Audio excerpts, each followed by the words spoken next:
Having turned 6, Yoonho enrolled in Duan Kindergarten that is known for its evergreen pine grass. Yoonho's teacher is Teacher Teo, who announces that there is a new student joining the class today. Teacher Teo then instructs Yoonho to introduce himself to his classmates. Yoonho introduces himself by stating his name, age, and expressing his happiness to meet them all. However, Teacher Teo was surprised by how short Yoonho's introduction was. He asked if he had anything else to share, as he believed his classmates would like to make friends with him. But in Yoonho's thoughts, he truly had no desire to befriend these children. To Yoonho's surprise, Minji was in the same class as him. Minji asked why Yoonho was in that class, to which Yoonho responded by calling her Myeok Minji and questioning why she was in the same class. As well, Minji became angry upon hearing Yoonho calling her Myeok Minji. Teacher Teo intervened, instructing them not to fight and granting them free time until lunch that day. Additionally, he reminded everyone to be friendly towards Yoonho. The children then rushed towards Yoonho, bombarding him with questions about where he lives, if he wanted to play family with them, and if he knew how to add and subtract. Witnessing this, Teacher Teo felt relieved, knowing that he would no longer have to worry about Yoonho fitting in. Yoonho finally managed to escape the barrage of questions from the kids, realizing how much he truly disliked interacting with them. Lost in his thoughts, he stumbled upon a children's book corner, seeking solace in the quietness of the place. Yoonho picked up a book and settled down, completely unaware of the girl sitting beside him. Unfortunately, a group of kids showed up and asked the girl if she was reading books again, questioning the fun in reading. Among them, Choi Yoon-yuk directed his attention to the girl named Jang Haeun, wondering if she had no friends because she was always alone. Yoon-yuk then snatched Haeung's hair ribbon, teasingly commenting on its tackiness. Haeung immediately requested them to return it, explaining that the ribbon was a gift from his father. However, Yoon-yuk adamantly refused to give it back, taunting her by suggesting she should try to take it from them. With that, he started running away and challenging her to reclaim the ribbon. With tears in her eyes, Haeun pleaded for them to return the ribbon. Meanwhile, unable to bear the nose any longer, Yoonho intervened and called out their childish behavior. Yoon-yuk, taken aback, and challenged Yoonho to repeat what he had just said. Yoonho then now stand and approach him, fearlessly reiterated that he was acting childishly and asked if he found it enjoyable. Infuriated by Yoonho's words, Yoon-yuk made the impulsive decision to throw a punch at him. However, to his dismay, he proved to be no match for Yoonho's strength. Swiftly, Yoonho disarmed Yoon-yuk and retrieved the ribbon and handing it back to Haeung. He advised her not to allow others to take it from her again in the future. Meanwhile, feeling angry, he told Yoonho that he wouldn't escape the consequences of his actions. However, in Yoonho's mind, he didn't particularly want to hear such words from a 6-year-old child. He gave them a stern gaze, causing the kids to swiftly retreat and run away from the scene. As a result, Haeun gratefully expressed her thanks to Yoonho for retrieving her ribbon. Her face beamed with happiness now that she had her cherished possession back. To Yoonho's surprise, both Minji and Yoon-yuk possessed slightly more mana than the other kids in kindergarten. However, the most astonishing discovery was a girl named Haeun, who had an incredible amount of mana, possibly even surpassing that of Yoonho's sister. She was also proficient in controlling her mana, which allowed her to channel it effectively. As a result, her mana remained focused and concentrated, unlike the scattered mana of others. A child with such talent had the potential to become one of the 12 thrones in the future, or at the very least one of the seeds that the 12 thrones would nurture and groom. However, Yoonho had never heard Haeung's name before his regression. Even if she didn't become a player, her fame would have been inevitable due to the extraordinary amount of mana she possessed. Yoonho couldn't quite understand why, but this only fueled his desire to befriend her. Haeung was taken aback by Yoonho's gesture of extending his hand to befriend her. In Yoonho's mind, he saw the value of mana as power in this world, and staying close to Haeung, given her potential, it would be beneficial for him. With a smile, Haeung happily accepted Yoonho's offer and agreed to become good friends. At Yoonho's house after school that day, his mother was overjoyed upon discovering the paper carnation he had made at school. She also lovingly thanked her daughter, Yoonho, for giving her a paper carnation. However, Yuna's expression turned gloomy as he glanced at the paper carnation made by his sister. Yoonhae expressed his gratitude to his sister for making him a paper carnation as well. However, his mother noticed that he had made 3 paper carnations and asked him if one of them was for his sister. With a sad expression, Yoonhae replied that it was actually for his grandmother. Before regressing, as Parents' Day approached, they would fold paper carnations at school, despite both his parents having passed away. Yoonhae was still forced to fold carnations due to class requirements. The crumpled carnations would end up in his backpack, only to be discovered later by his grandmother while she organized his belongings. She would then place them on the shoe cabinet. However, Yoonhae never directly gave the carnations to his grandmother. He believed that if he were to hand them to her, the yearning for his family and his hatred towards monsters would fade away. Yoonhae never expressed his gratitude to her until the day she passed away. So in this life, Yoonhae truly wants to ensure that he shows her how grateful he is. May 4th. The goddess government decided to open up the restricted roads. It was to let citizens reunite with their families for the upcoming Family Month, in preparation for the appearance of monsters in the newly opened roads. They hired a great number of players, but because of a kraken that appeared without warning, many people die. Yoonhae and his family is on their way to see his grandma that day, and his family also come across the kraken and gets killed. Yoonhae's fear has now come true, as his father decided that they should visit their grandma, as the holiday starts tomorrow. In Yoonhae's mind, they should not go to see his grandma. He had to stop them, no matter what. They referred to her as grandma, but she was actually his maternal grandmother. Yoonhae's father was an orphan, so his only grandmother was on his mother's side. Before his regression, Yoonhae grew up with his grandmother after losing his entire family. When he was emotionally worn out and living like a loser, his grandmother took care of him until she passed away. His father then explained that they hadn't been able to visit earlier due to the dangerous conditions on the outskirts of Seoul. However, he reassured Yoonhae that it would be safer this year because the government would be maintaining the roads, but Yoonhae asked if it would be okay to visit grandma another time. Instead, both of his parents wondered why Yoonhae suddenly posed that question. His mother then responded, mentioning that he had made a carnation for his grandma this year and desired to give it to her. Yoonhae replied gently, expressing that he indeed wanted to see his grandma, but perhaps on a different day instead. In his thoughts, Yoonhae realized that no matter what he said right now, he was just a kid. Therefore, he needed to act like a typical child in order to avoid raising suspicion from his parents. He quickly devised an alibi, suggesting that since Children's Day was approaching, he wanted to go to the amusement park and ride the Viking attraction. He mentioned that he had heard from others that the park was not too far from their house. Yoonhae's sister also agreed with what he was saying, expressing her own desire to ride the Viking as well. Their father then responded, mentioning that neither Yoonhae nor Yoonhae had been to an amusement park before, due to their cautiousness about venturing too far because of the monsters, but he understood their excitement and said that they would go to the amusement park the next day, conceding to their wishes. His mother kindly offered to pack their lunch for the trip and asked both of them if there was anything specific they wanted to eat. Yoonhae quickly responded, expressing her craving for sandwiches and nuggets. Due to this events, Yoonhae believes that although he cannot stop the kraken from emerging, he can at least ensure the safety of his family by preventing them from encountering it. However, his attention was caught when his mother's phone rang, and he immediately noticed the change in her facial expression, indicating that something had happened. Yoonhae's father then asked his wife if something had happened to her mother. Yoonhae also grew worried and asked if something was wrong. Yoonhae's mother replied that their grandma had just collapsed.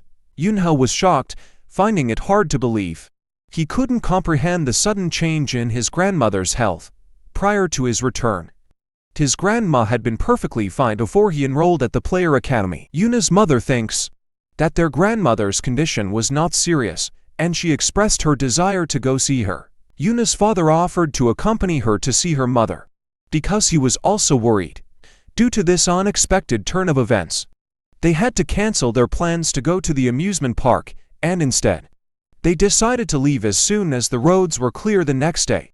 Yoonhae's mother approached him and explained that his grandma was not feeling well. She knew that he had been looking forward to go into the amusement park. She asked him if they could reschedule it and go there another time. Yoonha then realized that his attempt to change the future resulted in his grandma getting injured. If he tried to alter anything else, there might be further consequences. He understood that he couldn't prevent his family from encountering the kraken. In that case, why did he go back in time? It seemed no different from before, but he noticed one thing that was different: himself. Yoonha is different from before, because in this life he has been diligently storing mana since he was young. Additionally, he possessed battle experiences from his previous life. Yoonha agreed to his mother's request, acknowledging that it couldn't be helped that they would go to see his grandma. However, in Yoonha's thoughts, if he couldn't prevent his family from encountering the kraken, he would take on the task of battling the kraken himself. The Mana Management Bureau classified all monsters into the following categories based on the level of threat they presented. Rank 9 monsters are the ones that pollute the environment and cause epidemics. Rank 8 monsters are the ones who pose a physical threat to daily lives. Rank 7 monsters are the ones who commit mid-level crimes, like robbery and murder. Rank 6 monsters are the ones who cause administrative paralysis within the city or break into the human territory. Rank 5 monsters cause administrative paralysis within the city or have equivalent threatening force. Rank 4 monsters are those who manage herds of other monsters, domesticate humans, or threaten the prosperity of humans. Rank 3 monsters are those who cause administrative paralysis at a government level as a single entity and causes harm that is equivalent to disaster. Rank 2 monsters are the one who causes administrative paralysis at a government level as a single entity and causes harm that is equivalent to catastrophe. And Rank 1 is the monster that constitute a threat to the existence of humanity as a single entity. And thus, krakens belong to the Rank 3 monsters. Prior to his regression, around the time of his graduation from the academy, the krakens were demoted to Rank 4. Due to the increasing efficiency of the players, however, the players currently stationed at the event are only C2E ranks. They aren't at a level that can defeat the kraken, and, of course, he also can't defeat the kraken in his current situation. There is only one objective: until the 12 thrones show up to defeat the kraken, he will need to buy as much time as possible. The only weapons a child can have are scissors and a utility knife. Yoonha wanted to bring a kitchen knife as well, but if it goes missing, his mother will notice. Even with these flimsy weapons, if he coats them with mana, they may manage to damage the monsters to some extent. While Yoonha was in the middle of organizing his things, his sister suddenly opened the door and informed him that they would be leaving now. Yoonha replied that he was ready to go. After a while, they were now traveling inside a car, stuck in a traffic jam as they cross on a bridge to see his grandma. Suddenly, his mother suggested that he should sleep if he was tired, but he said he was okay. In Yoonha's thoughts, before he regressed, the kraken had appeared when they were in the middle of crossing the bridge, and now they were already halfway across the bridge. Yoonha wondered why the kraken hadn't appeared yet. Or perhaps something else in the future had changed. He silently pleaded that they would cross the bridge safely, without encountering any danger. Unfortunately, he couldn't change fate. The bridge suddenly exploded, as if mocking Yoonha's desperate wish. The monster finally revealed itself, a Rank 3 disaster class monster, the kraken. The kraken's appearance in the middle of the bridge caused massive destruction, with its enormous tentacles demolishing everything in its path. People witnessing this spectacle were filled with fear and panic, rendering them unable to think rationally. They began questioning the actions of the players, wondering what they were doing to handle the situation. Finally, the players arrived at the scene, with the leader instructing his fellow players to protect the people. However, to everyone's dismay, their leader was unable to dodge the kraken's attack and was immediately killed by his enormous tentacles. This unfortunate event caused the rest of the players to retreat. The people witnessing this began cursing the players, shouting at them and questioning what would happen to them if they ran away. Meanwhile, inside the car where Yoonha and his family were, his father made the decision that they should also get out of the car. Realizing the chaotic situation, he emphasized the importance of staying calm and carefully making their way out. Though fear gripped them, he reassured his family that if they moved calmly and cautiously, they would be able to evacuate safely. Seeing the fear in their children's faces, their mother reassured them by reminding them of their father's words. She added that the players would protect them, so there was no need to worry at the moment. With these comforting words, they calmly began to exit the car. However, a sudden surge of fear overwhelmed Yuna, causing her to fall to the ground, unable to stand on her own, wondering why she couldn't get up. She realized the urgency of the situation and knew she needed to gather her strength and stand up so they could start walking. Understanding Yuna's inability to walk, their father made the decision to carry her, ensuring her safety. He then turned to Yunha and asked if he could walk on his own. Yunha swiftly responded, assuring his father that he was fine. Just then, a player approached them and instructed them to follow him and evacuate in a particular direction. They followed the player's guidance, moving swiftly towards safety. In Yuna's mind, the appearance of the rank 3 monster, the Kraken, has caused panic among the players. Despite the chaos, the veteran players have managed to assess the situation and prioritize the evacuation of the people. However, Yunha knew that the Kraken is not the only threat they will face. They must also hurry to leave the bridge before those monsters appear. While they were running, a spear suddenly flew towards the player who was assessing them and shocking Yuna's family. Soon after that, a lot of small monsters started climbing on the bridge railings. Yunha quickly identified these monsters as the divers, rank 7 creatures. These fish-like monsters started attacking anyone in sight, regardless of whether they were regular people or players. In the midst of the chaos, a player with an injured person shouted for anyone who could use healing magic. A woman responded and ran towards them, claiming to know healing magic. However, a spear flew directly towards her and struck her in the stomach. In that instant, they were quickly surrounded by the divers. Meanwhile, in the area where Yunha and his family are, his father asked them if they believed in him, assuring them that no matter what happened, he would protect them. He immediately instructed them to run without looking back. Yunha and his family started running, with the Kraken's tentacles smashing cars and objects around them. While they were busy running towards the end of the bridge, Yunha noticed numerous cars being flung in the direction they were heading.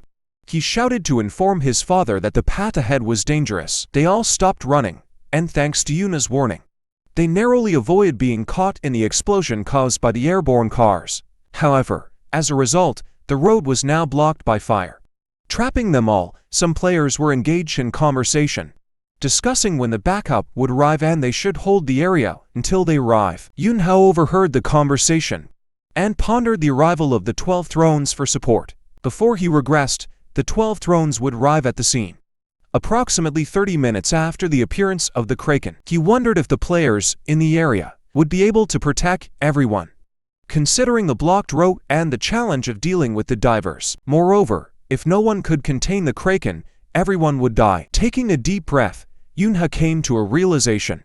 This was the very situation he had been preparing for since the beginning. He was determined to protect his family, even if it meant risking his own life. Yunha initiated a conversation with his mom and dad, explaining to them that they needed to stay there until the backup arrived. Confused, his father asked him what he was planning. Yunha reassured them that the players would handle the monsters' attacks. However, if any danger still arose, his sister Yuna would protect them. She was the only one besides Yunha who knew how to use mana. With that in mind, Yunha began running towards the location where the Kraken was.